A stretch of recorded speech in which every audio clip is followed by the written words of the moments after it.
اور حضرت امیر معاویہ کے درمیان ہوا تھا، اس پر پوری روح کے مطابق عمل کرنے کا مطالبہ کیا تھا، جو ایک بالکل جائز بات تھی، اور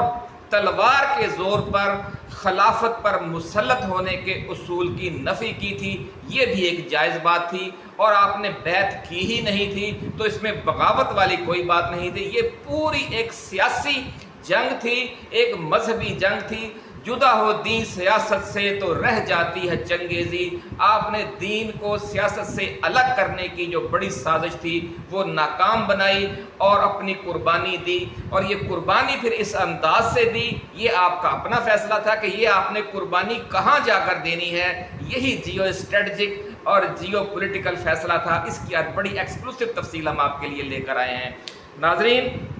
دوسرا تاثر یہ دیا جاتا ہے کہ اہل کوفہ پر اعتماد کر کے اور امام حسین نے وہاں جانے کا فیصلہ کر کے بڑی غلطی کی، جس کی وجہ سے آخرکار سانحہ کربلا پیش آیا۔ اس جو ایک تاثر پھیلایا گیا ہے کہ آپ نے یہ غلطی کی، یہ غلطی نہیں تھی، یہ بڑا ایک سوچا سمجھا اور صدیوں پر، آنے والی صدیوں اور آنے والے ہزاروں سالوں کا جو منظر آپ اپنی نگاہوں سے دیکھ رہے تھے، امام وقت تھے آپ رسول اللہ صلی اللہ علیہ وآلہ وسلم کے نواسے تھے، جگر گوشہ بطول تھے، حضرت علی رضی اللہ تعالیٰ عنہ کے فرزند تھے، اور خود جوانان جنت کے سردار تھے۔ آپ بہت کچھ دیکھ رہے تھے کہ آنے والی صدیوں میں، آنے والے ہزاروں سالوں میں، اور تا قیامت اسلام کو اور انسان کو اس آمریت کا، تلوار کے زور پر مسلط کی جانے والی آمریت کا، بندوق کے زور پر مسلط کی جانے والی آمریت کا سامنا ہوگا، تو آپ نے اس کا راستہ روکنا تھا، اور اس کا راستہ روکنے کے لیے جو آپ نے بہت ٹیکنیکل کھیل کھیلا وہ آج ہم آپ کو بتائیں گے۔ ناظرین، اصل صورتحال یہ تھی کہ جب غیر قانونی و غیر آئینی طور پر مسلط یزید کی خلافت کو عالم اسلام کے ایک بڑے حصے نے تسلیم کرنے سے انکار کیا، تو اس وقت مدینہ والے حضرت امام حسین علیہ السلام کے دلیرانہ اور جرأت مندانہ موقف کی پیروی پر تیار نہ ہوئے۔ آپ طویل فکری بحث و مباحثے کے بعد اس نتیجے پر پہنچے کہ اہل مدینہ کے ساتھ مزید مغز ماری کرنے کا کوئی فائدہ نہیں، اس لیے آپ مکہ تشریف لے گئے، اور پھر اہل مکہ اور حج کے زمانے میں پورے عالم اسلام سے وہاں مکہ میں آنے والے قبیلوں سے پولیٹیکل ڈائیلاگ کیا۔ جب آپ نے محسوس کیا کہ مکہ اور مدینہ والے اس سیاسی بصیرت سے محروم ہو چکے ہیں جس کا امت کو درپیش یہ بہت بڑا چیلنج تقاضا کر رہا تھا، تو پھر آپ نے متبادل آپشنز پر غور شروع کر دیا۔ اس دوران ناظرین متبادل آپشن دو سامنے آئے۔ ایک یہ تھا کہ آپ یمن چلے جائیں اور وہاں سے جدوجہد کا آغاز کریں، اور دوسرا آپشن یہ تھا کہ آپ عراق چلے جائیں اور وہاں سے جدوجہد کا آغاز کریں۔ ناظرین، مدینہ اور مکہ والے امام کا ساتھ نہ دینے کے باوجود بنو امیہ کی غارت گری سے نہ بچ سکے، اور واقعہ کربلا کے بعد دنیا نے دیکھا کہ اموی فوج نے مدینہ پر حملہ کر کے اسے آگ بھی لگائی، 3 روز شہر میں قتل عام بھی کیا، مسجد نبوی میں گھوڑے بھی باندھے، اور مدینہ کی جو خواتین تھی 3 روز تک، 3 دن اور 3 راتیں ان کی عزتیں بھی لوٹتے رہے۔ اب آپ بتائیں ناظرین کہ امام عالی مقام کا ساتھ نہ دے کر اہل مدینہ فائدے میں رہے یا گھاٹے میں؟ یہ اب آپ نے خود سوچنا ہے اور خود فیصلہ کرنا ہے کہ امام کی بصیرت کیا تھی، اور پھر مدینہ والوں نے اور مکہ والوں نے اپنے ساتھ کیا ظلم کیا، جس کو یہ لوگ کہہ رہے ہیں کہ امام نے ان کی بات نہیں مانی، اس لیے کربلا میں یہ سانحہ پیش آیا۔ آگے چلیں، مدینہ کی طرح ناظرین مکہ کا بھی اموی فوج نے طویل گھیراؤ کیا، منجنیقوں سے اتنے پتھر برسائے کہ خانہ کعبہ کو شہید کر دیا، اور پھر یہاں بھی کئی روز قتل عام کیا گیا۔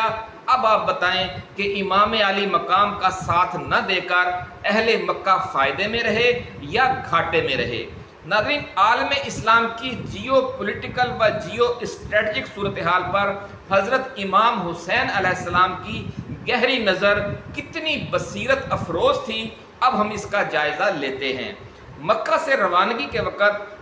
کئی روز تک جاری رہنے والی مشاورت میں آپ کا انتخاب دو ملک تھے، ایک ملک یمن اور دوسرا ملک عراق۔ اب ناظرین آپ تھوڑے سے غور کریں کہ پوری اسلامی تاریخ کا آپ جائزہ لیں کہ یہ دونوں خطے آج بھی ایسے ہیں کہ جنہوں نے ہر دور میں اسلام کے لیے اور مظلوم مسلمانوں کے لیے قربانیاں دی ہیں۔ آج کل بھی غزہ کے مسلمانوں کی خاطر دنیا کے جن دو ممالک سے آواز احتجاج سب سے زیادہ بلند ہو رہی ہے، ان میں آپ دیکھ سکتے ہیں کہ عراق بھی شامل ہے اور یمن بھی شامل ہے، کہ جہاں کے مسلمان اپنی بساط کے مطابق اسرائیل اور امریکہ پر حملے کر کے اپنے غم و غصے کا عملی اظہار بھی کر رہے ہیں اور اس حوالے سے مزید قربانیاں دینے پر بھی تیار ہیں۔ اس میں آپ دیکھیں گے کہ لبنان بھی شامل ہے، ایران بھی شامل ہے، اور افغانستان سے بھی ذرائع کا یہ کہنا ہے کہ مجاہدین کے قافلے اب روانہ ہونا شروع ہو گئے ہیں۔ ناظرین آپ نے وہ احادیث مبارکہ تو سنی ہوں گی کہ جن میں آپ صلی اللہ علیہ وآلہ وسلم نے فرمایا تھا کہ مجھے مشرق سے ٹھنڈی ہوا آ رہی ہے، یعنی کہاں سے ٹھنڈی ہوا آ رہی ہے؟ ایران سے، عراق سے، خراسان سے، ہندوستان سے، یہ سب مدینہ کے مشرقی ممالک ہیں۔ اور ساتھ ہی آپ نے زمانہ آخر کی جنگوں کے حوالے سے خراسان کا ذکر بھی کیا۔ آپ نے یہ احادیث ناظرین پہلے بھی سنی ہوں گی۔ اپنے نانا رسول اللہ صلی اللہ علیہ وآلہ وسلم کی روحانی بصیرت کی روشنی میں حضرت امام حسین علیہ السلام دیکھ رہے تھے کہ آنے والے برسوں میں بلکہ آنے والی صدیوں میں کس خطے نے اسلام کے تحفظ کا علم اٹھانا ہے۔ اس لیے آپ نے اپنی جدوجہد کے لیے اس خطے کی فرنٹ لائن اسٹیٹ یعنی عراق کا انتخاب کیا۔ عراق کے عقب میں ناظرین خراسان اور ایران کے ممالک تھے، یعنی جو موجودہ افغانستان اور پاکستان ہے یہ خراسان ہے اور ایران ہے، یہ عراق کے عقب میں ہیں۔ مدینے سے جب آپ آئیں گے تو یہ ملک پیچھے ہیں، ان کی فرنٹ لائن اسٹیٹ عراق ہے۔ اب یہ جیو اسٹریٹجک صورتحال دیکھیں آپ کہ یوں آپ سمجھ لیں کہ آج کا پاکستان، آج کا افغانستان، آج کا ایران اور آج کا عراق وہ خطہ ہے جس کی طرف حضرت امام حسین علیہ السلام نے رخ کیا اور کربلا میں قربانی دے کر اس پورے خطے کے جذبہ جہاد میں بجلیاں بھر دی۔ ناظرین تاریخ گواہ ہے کہ واقعہ کربلا کے بعد بنو امیہ کی آمریت کے خلاف عراق، ایران اور خراسان میں شدید رد عمل کا آتش فشاں پھٹ پڑا۔ پہلے مرحلے میں محمد بن حنفیہ اور مختار ثقفی جیسے لوگ اٹھے اور قاتلین حسین کو عبرت کا نشان بنا دیا، اور پھر دوسرے مرحلے میں بنو عباس کے ساتھ مل کر اسی خطے کے مسلمانوں نے بنو امیہ کا ہمیشہ ہمیشہ کے لیے تختہ الٹ دیا۔ اس انقلاب میں ناظرین سب سے اہم کردار ابو مسلم خراسانی نے ادا کیا، جو بنو عباس کا سب سے بڑا جرنیل یا کمانڈر ان چیف تھا۔ اس کا ساتھ دینے والی فوج میں ناظرین آج کے افغانستان، آج کے ایران اور آج کے عراق کے مسلمان شامل تھے۔ تو ملکوں کی یہ جو ٹرائکا تھی یا یہ جو خطہ ہے پھر عالم اسلام کی آنے والی سیاست میں مرکزی دھارے کی صورت اختیار کر گیا، اور اگلے 500 سال تک پھر عراق کے شہر بغداد میں قائم خلافت عباسیہ نے عالم اسلام پر حکومت کی اور ایک مرکزی کردار ادا کیا عالم اسلام کو جوڑے رکھنے کے حوالے سے۔ ناظرین یوں ہم دیکھتے ہیں کہ حضرت امام حسین علیہ السلام نے دنیا کی سب سے چھوٹی فوج کے ذریعے تاریخ کی سب سے بڑی فتح حاصل کی، اور اپنی سیاست کا پودا جس خطے میں لگایا اس نے بعد میں تناور درخت بن کر صدیوں تک عالم اسلام کی امامت کی اسی خطے نے۔ ناظرین اور آپ نے دیکھا کہ پھر آپ کی یہ جو جہادی سیاست ہے اس نے پورے عالم اسلام میں 1400-1500 سالوں سے ایک بجلیاں بھر رکھی ہیں۔ یہ آپ کے اس واقعہ کربلا کے عظیم فیصلوں کا کچھ معجزہ ہے جو آپ اور ہم روزانہ دیکھتے ہیں۔ ناظرین مدینہ اور مکہ میں جو صحابہ کرام حضرت امام حسین کا ساتھ دینے پر تیار نہ ہوئے تھے، بعد میں اموی فوج کے ہاتھوں مدینہ اور مکہ کی بربادی اور قتل عام کے بعد افسوس کا اظہار کیا کرتے تھے کہ کاش ہم امام حسین علیہ السلام کی بات مان لیتے تو عالم اسلام بھی اور عالم اسلام بھی اس اموی آمریت کے ظلم کی انتہا سے محفوظ رہتا اور حرمین شریفین بھی یعنی مکہ اور مدینہ بھی کو بھی وہ دن نہ دیکھنا پڑتے جس کا بعد میں ان دونوں شہروں کو یا ان دونوں حرموں کو یا حرمین شریفین کو سامنا کرنا پڑا۔ ناظرین، حضرت امام حسین علیہ السلام نے مستقبل کا سارا منظر اپنی بصیرت افروز نگاہوں سے دیکھ لیا تھا۔ آپ نے فرمایا تھا کہ ظلم و ناانصافی کے خلاف جتنی دیر سے اٹھو گے اتنی ہی بڑی قربانی دینی پڑے گی، اور پھر یہ بات سچ ثابت ہوئی۔ مدینہ اور مکہ والوں نے اٹھنے میں دیر کر دی اور حضرت امام عالی مقام کی پیشگوئی پوری ہوئی،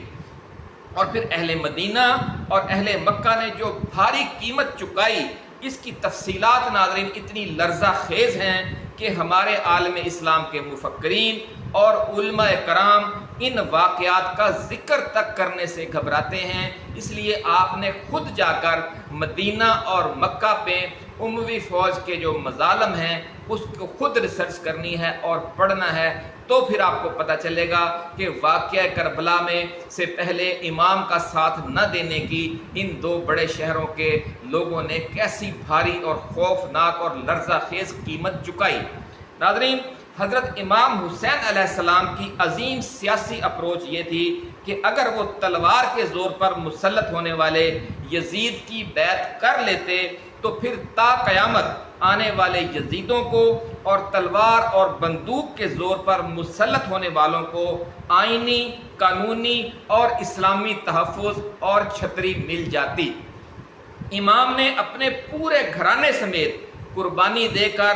ہر دور میں آنے والی صدیوں میں ہزاروں سالوں میں تلوار اور بندوق کے زور پر مسلط ہونے والوں کی قانونی، آئینی، اخلاقی اور اسلامی حیثیت سوالیہ نشان بنا دی۔ یہ اس جنگ کا ایک بہت بڑی فتح ہے۔ ناظرین، تیسرا بڑا کام جو حضرت امام حسین علیہ السلام نے کیا وہ یہ تھا کہ عیسائیوں کی طرح مسلمانوں میں بھی سیاست اور دین کو الگ الگ کرنے کی ایک سازش ہو رہی تھی، تاکہ جو بااثر طبقات ہیں، جو امیر لوگ ہیں، جو تلوار کے زور پر زبردستی مسلط ہو جاتے ہیں، وہ عام مسلمانوں کے لیے کہہ دیں کہ جناب آپ کا سیاست سے کوئی تعلق نہیں ہے، آپ بس نمازیں پڑھیں اور آپ روزے رکھیں اور حج کریں اور یہی دین اسلام ہے۔ اس خوفناک سازش کا راستہ ہمیشہ ہمیشہ کے لیے امام عالی مقام نے روک دیا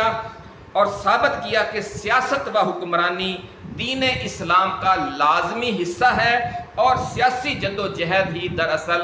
اعلیٰ ترین دینی جد و جہد ہے۔ ناظرین، تاریخ انسانی میں ایسا کوئی جرنیل، ایسا کوئی سیاستدان اور ایسا کوئی انقلابی لیڈر نہیں گزرا جس کی سوچ، جس کی فکر اور جس کے عمل نے دنیا کو اتنے بڑے پیمانے پر متاثر کیا ہو۔ یہی وجہ ہے کہ جہاں بھی دنیا میں آمریت پنجے گاڑے، سب سے پہلے حسینی فکر اور حسینی جذبہ اسے چیلنج کرتا ہے۔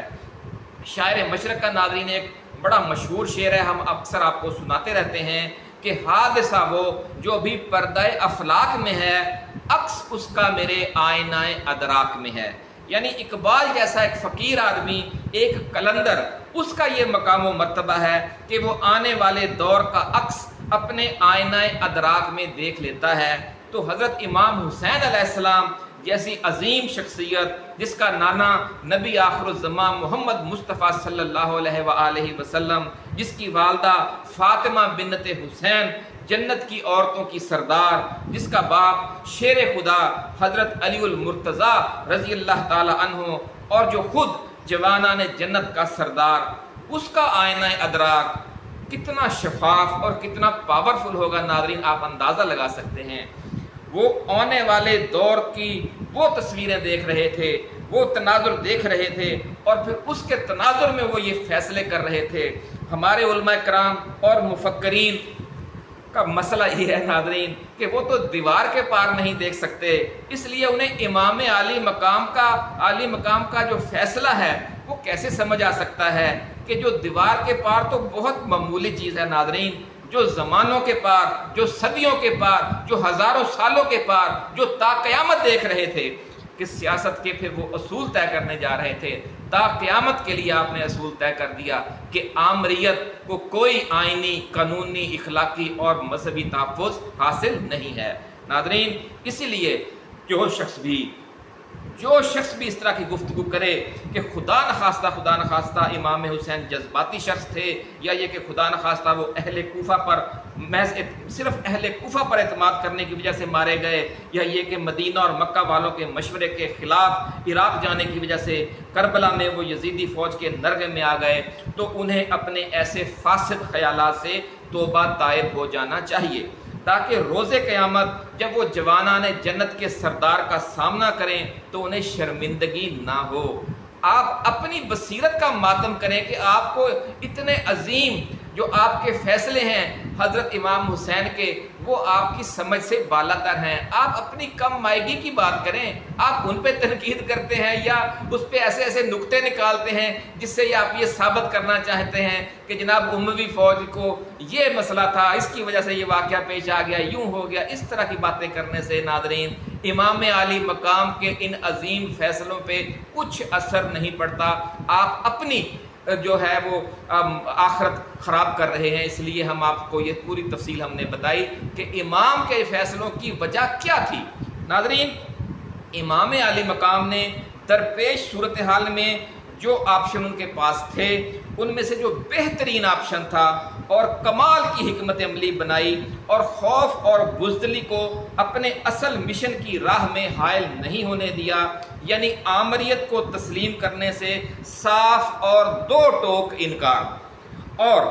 پھر اپنی دائمی سیاست کا جو پودا لگایا، اور یہ پودا لگانے کے لیے جس زرخیز زمین کا انتخاب کیا جو انقلابات کے حوالے سے زرخیز تھی، تو پھر آپ نے دیکھا کہ آپ کے اس فیصلے کا نتیجہ کیا نکلا کہ آپ نے وہاں جا کر یہ آخری مورچہ لگایا اور آخری میلہ جمایا کہ جہاں سے پھر آپ نے کہ بجلیاں اٹھی انقلاب کی، اور انہوں نے عالم اسلام کو بھی منور کیا اور پوری دنیا کو منور کیا۔ ناظرین، یہ رسول اللہ صلی اللہ علیہ وآلہ وسلم کی بھی سنت ہے کہ اگر آپ کے شہر یا آپ کے ملک کے لوگ ظلم، شرک اور ناانصافی اور آمریت کے خلاف جدوجہد میں آپ کا ساتھ نہ دے رہے ہوں تو پھر آپ کو متبادل آپشنز پر ضرور غور کرنا چاہیے۔ یہ سنت رسول بھی ہے۔